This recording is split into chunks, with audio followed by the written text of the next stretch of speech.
You know, Mike, we talk about it all the time. If anything happens in this offseason, anything, we are trained now not to be surprised by it. Tyreek Hill traded by Kansas City to Miami for a bunch of draft picks, not a surprise. Russell Wilson traded from Seattle, not a surprise. The Saints and the Eagles making a trade yesterday, swapping picks to the point where now 8 teams in the league have 2 first-round draft picks. That's not a surprise either.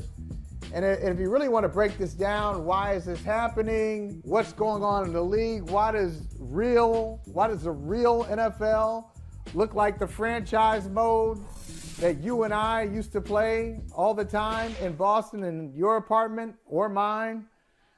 Let's bring in a general manager. Speaking of Boston, the pride of Needham, Mike Tannenbaum, former NFL executive, former NFL general manager. Mike, we both are fond of you. We've known you for a long time. So first, welcome to the show. Secondly, tell us why fantasy football seems to have taken over the NFL. Yeah, it's great to be with you guys. Good to be with some old friends. And I'll make this prediction. If Tiger winds up playing, which it sounds like he will, I promise you there'll be some major story on Thursday or Friday from the NFL, because the only thing that's undefeated right now is the NFL. It has taken on all comers, all shapes and sizes. And it seems like from the moment that Ram Bengal ended, it has been one story, one conspiracy theory, one Tom Brady retirement, one Bruce Arians drink too many. So whatever happens this week, if Tiger plays, I promise you there'll be an NFL story over the weekend. Just to flex. Just to flex. Just to prove that the NFL is king. And it's happened quite a bit, quite a few times. We're talking about one thing, like, wait a second, this just happened. Yeah. You know, Mike's, I mean, we were always trained to think that, listen, it's easy to say that on paper. There's a salary cap. These things are not sustainable. You can't just sit there and play fantasy football in your basement in the real NFL. But it seems like that's happening, Mike. Like, is it just really a product of more executives being aggressive? Is it a higher salary cap? What's leading to all these deals? Yeah, I think it's a little bit of everything. You know, candidly, I think it really started, guys, with Tom Brady's off the field sort of impact he had in Tampa Bay. And what I mean by that, obviously what he did in New England is clearly historical by any measure. But I think when he got to Tampa last year and we saw all those players want to go with him, and obviously it wound up working out historically while winning a championship, I think other quarterbacks stood up, like Aaron Rodgers, like Matt Stafford, like Russell Wilson, said, well, wait a second, maybe I could do that as well. And I think what we've seen is sometimes quietly, like Matt Stafford going in to see the Ford family and getting traded to the Rams, or sometimes a little bit more publicly what's happened with Aaron Rodgers over the last few years. I think these quarterbacks are saying, you know what, I have a meaningful seat at the table, and to the extent I want to use it not only economically but not economically. And I know in going back a decade ago when I was with the Jets and we traded for Brett Favre, there was definitely a sense of, Brett helped orchestrate him leaving Green Bay. He helped decide to come to the Jets. And candidly, once we hired Rex Ryan and knew we want to go younger, he orchestrated his exit from the Jets. But I think that was somewhat aberrational. I think what we've seen now from Deshaun Watson, again, to Russell Wilson and everyone in between, I think these quarterbacks have had a massive say in their outcomes.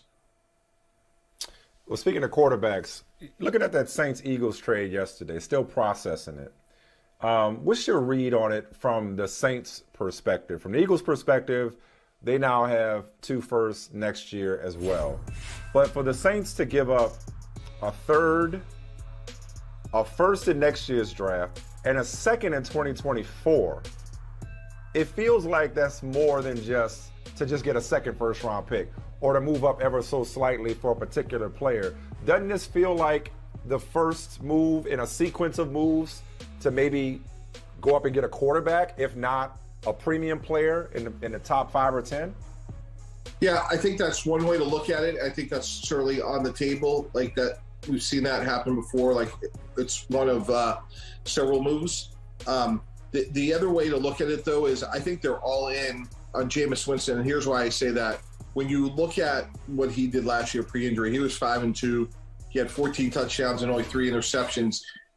the Saints really don't have a meaningful way to get a quarterback next year. 5 different teams in the 2023 draft have 2 first-round picks: Seattle, Detroit, Philadelphia, Houston, and Miami. All 5 could, to varying degrees, need quarterbacks.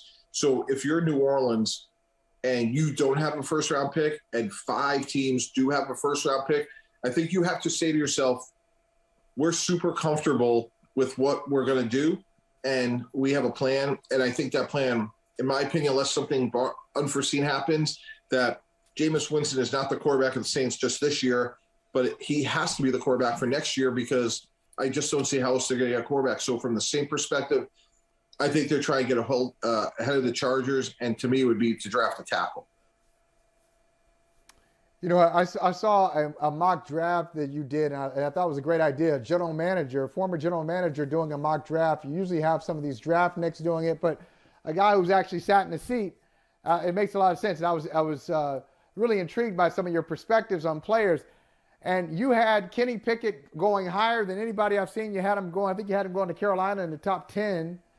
Is this just a matter of, are we always going to be, will the demand for quarterbacks always fall short of the supply of quarterbacks? And are we going to continue to see teams chasing this position for the next, 3 to 5 years? Yeah, Mike, I think that's a great point. I think there's about 18 starting quarterbacks on the planet, and then I would probably throw in C.J. Stroud and Bryce Young, who will be in next year's draft, as the next 2 best quarterbacks. So if the 3 of us were running a team, we would be looking at it in that same sort of irrational lens, which is there is no price to pay for survival. And if we're running the Carolina Panthers and we look to our left, and it's Sam Darnold, who does have a lot of ability, but going back to SC, the New York Jets, and Carolina has had proclivities of turning the ball over. Kenny Pickett, to me, gives them the best chance to win in the 2022 season. Now, if the 3 of us can make a decision for the next 10 years, I would take Malik Willis. And I think one of the things the Patriots have been able to do more so than any other team, and I've been there, guys, people in the front office this time of year get up there and say, we'll only do what's in the best interest of the team long term.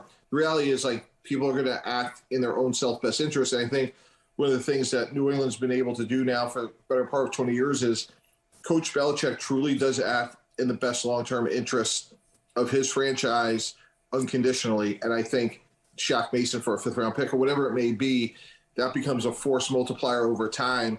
But I think the Carolina Panthers and Matt Rule know that his window is coming to a close. And that's why for them, I thought Kenny Pickett would give them the best chance to win this year. You mentioned the Dolphins potentially need a quarterback next year. And certainly this is a proven year of sorts for Tua Tagovailoa.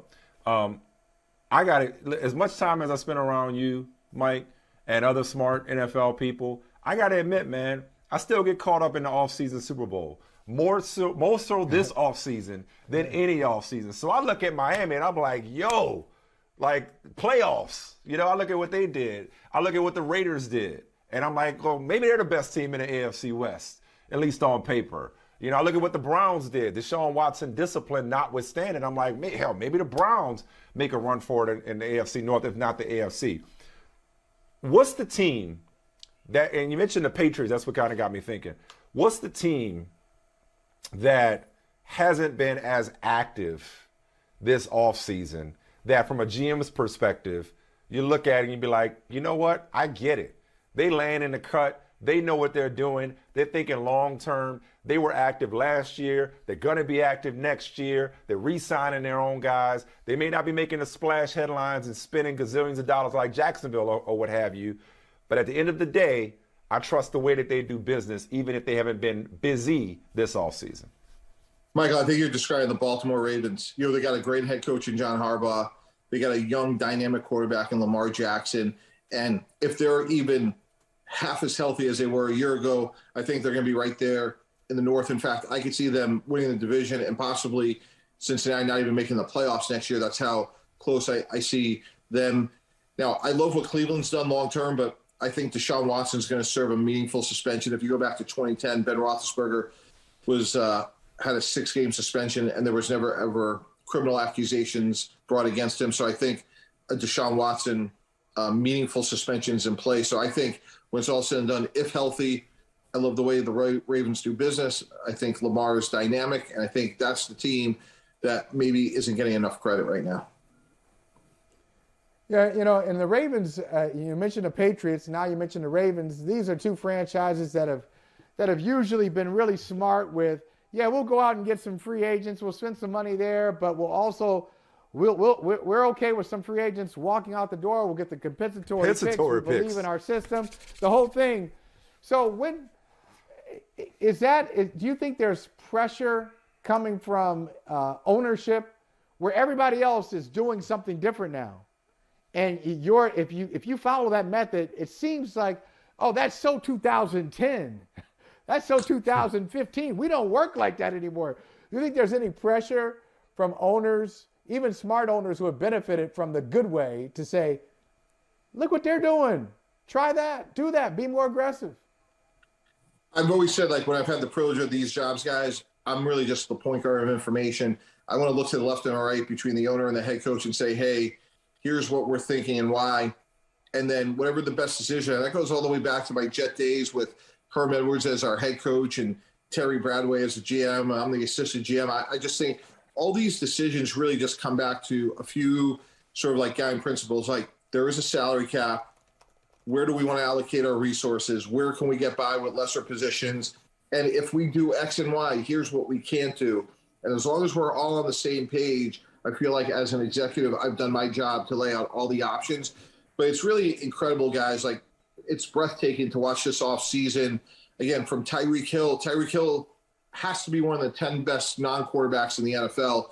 Miami acquired him. He should be a transformational player for them. That you would never see a player in his prime go like that. You see Aaron Rodgers come back for this sort of like notion of last dance, and here's his running mate leaves. Like, you couldn't script this offseason in a more peculiar way, let alone Tom Brady coming, leaving, coming, Bruce Arians there, and then not. I mean, you could not script it in a more peculiar way.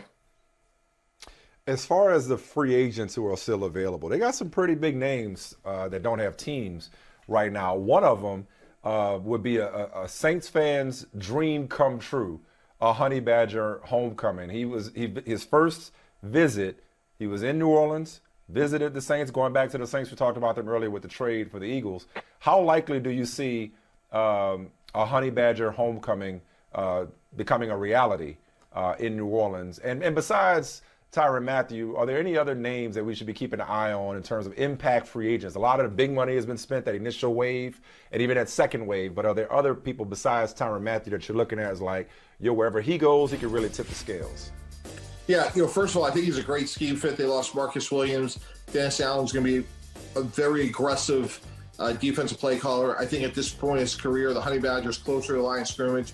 He's a good tackler. He can blitz. He can still play some man-to-man, although I would question his athleticism and space as he's gotten older. He brings a lot of leadership. As you said, he's from there. So to me, that checks a lot of boxes. I think he's a great leader. I think he's had a remarkable career. I think his story is extremely inspiring. And candidly, one of his LSU teammates to me who makes a ton of sense going to New England is Odell Beckham. We all know about the ACL. I'd say this, guys, if you just watch that Super Bowl, before he got hurt, I thought he was the best player on the field. Now, Aaron Donald closed the game out. Matt Stafford played well. Joe Burrow played well. But if you didn't know anything and you just watched that football game, I thought OBJ was the best player on the field. And when healthy, I still think he can make 2 or 3 plays per game to change the game. And the Patriots just acquired Devontae Parker. We were in Miami when we drafted him. He's a big physical guy that can still make contested catches. But Odell Beckham, to me, when healthy, and if he's healthy, if you get him on the right contract, even if it's for half the year, if he starts the year on physically unable to perform, meaning he'd miss at least the first 6 games, I think he'll be a really good signing for somebody. You know what? That reminds me. Quick follow-up. Thank you, because we didn't really get too deep into it, Michael and I. We kind of said it in passing. But what was your – I don't have your record in front of me. What was your general philosophy on trading within the division? Yeah, that Dolphins trade, I would never do a deal with the Patriots if I could help it. That's just me. You know what's funny? We actually worked out well for us. We got a kick returner, Jakeem Grant. We traded a bunch of picks and we were worried about losing Jakeem in the draft. We went out training him, moving some picks around with New England. And look, I've worked for Coach Belichick twice, got a lot of respect for him. So anytime you're trading with him, it's the old, measure twice and cut once. And look, I went to UMass, he went to Wesleyan, so it wasn't going to be a fair fight. So I had to make sure that, all the math worked out well on our end. So I know, and I'm going to give you all the, I know it's only April. I know the draft hasn't happened yet. But based on the moves you've seen so far and knowing what teams have, who are you most excited about going into next season? It might be the Rams again. And if it's not the Rams, what team do you look at and say, yeah, I like what they're thinking. I like what they're doing. They could go a long way. Michael, it's the Chargers to me. I believe in the axiom, you pass to score, you run to win. And I think they have the ability to really be point scoring. They re-signed Mike Williams, and I think Justin Herbert is a young superstar. And then defensively, they really improved. Obviously, getting Khalil Mack to go opposite Joey Bosa to me was a massive upgrade. They signed J.C. Jackson, who has the ability to turn the ball over. And they'll still add another piece or two, obviously, coming up here in the draft. But if they can just be average, middle of the road on defense, I think Justin Herbert just has a chance to be a dynamic superstar. And if he stays healthy, I think if we had this conversation 3 weeks ago, I would have predicted the Chiefs to win the division. I think without Tyreek Hill, the Chargers are the best team in the West. I'll tell you what, we just had an incredible NFL season. Based on this offseason, next year is shaping up to be even more interesting and even more exciting. It was so exciting to talk to you, Mike Tannenbaum. It's been a long time. It's great to see you, man. Keep up the great work. Besides analysts at ESPN, love the 33rd team, which you and Joe Banner both co-founded. So appreciate your insight, man. Thank you so much. Thanks, guys. Really appreciate it. I'm a big fan of both of you guys, and it's great to see you guys crushing it as usual, and appreciate you having me. Hey, thanks for watching Brother from Another on YouTube. Make sure you hit subscribe before you leave, and be sure to watch us 3 to 5 p.m. Eastern Time on Peacock. Appreciate you.